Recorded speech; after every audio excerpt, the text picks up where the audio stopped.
Dollars and cents. We are diving into two big topics this morning. Summertime is a prime time for house painting. And while you could do it yourself, hiring a contractor is probably the best way to go. So we're also jumping into grocery shopping and the change to digital coupons that you'll see at some local supermarkets. And joining the conversation this morning is consumer man Herb Weisbaum.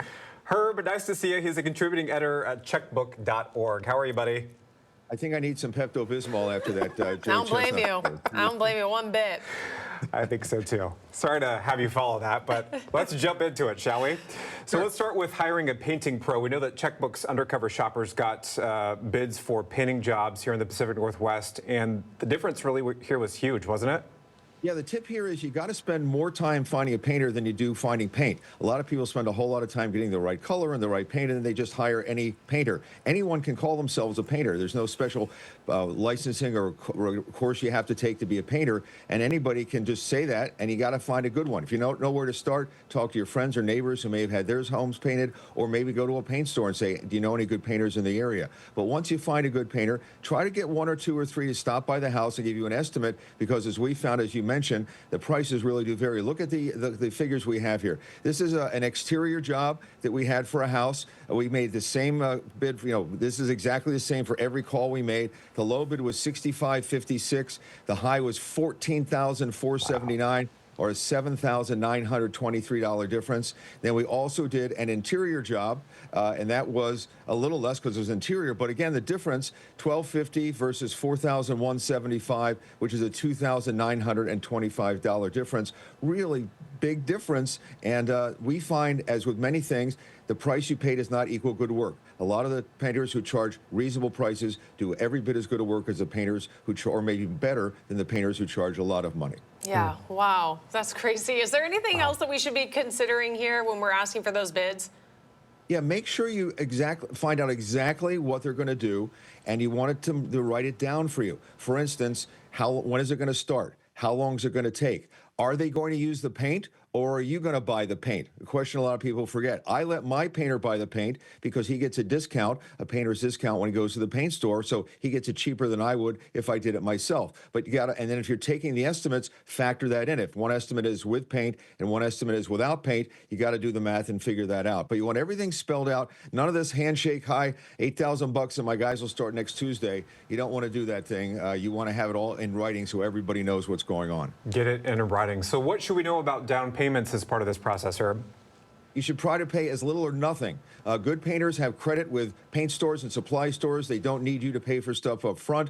So unless it's some special order kind of stuff, they're mixing some kind of paint that, had to come from some special factory or something, you shouldn't have to pay anything down. Minimal, maybe 10% if you do it. But that's the leverage you have. If the job isn't done properly, you can go back and say, you're not getting paid until you do the job properly. Anybody who wants all the money up front, bye, nice to know you, don't deal with them. Yeah.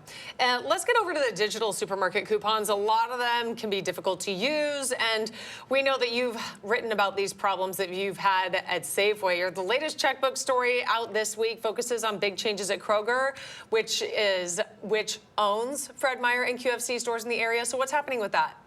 Well, we've been writing, consumer advocates have been complaining about these digital coupons for about 3 years now because they're so difficult to use. Even if you're tech savvy, like I am, you scan the thing and take the picture and it doesn't get in your profile, or so things happen. I don't understand what's going on. We've asked, like for Safeway, what happened, and they said, well, we had a little glitch in the system and it doesn't affect a lot of people, but I've had it ongoing for over a year now where things aren't charged right. People have complained to Checkbook about Kroger stores as well. So what Kroger decided to do is it put out a little flyer like this, and you'll find them in the stores. I went to the QFC and the Fred Meyer in Bellevue and found them there. These flyers have all the advertised digital coupons for the week on them, and the backside, you see the code at the bottom there. All you have to do is scan that code at checkout like you would any other coupon, and that loads all of your coupons, digital coupons, right into your profile, so you don't have to go running around and doing all this crazy kind of stuff.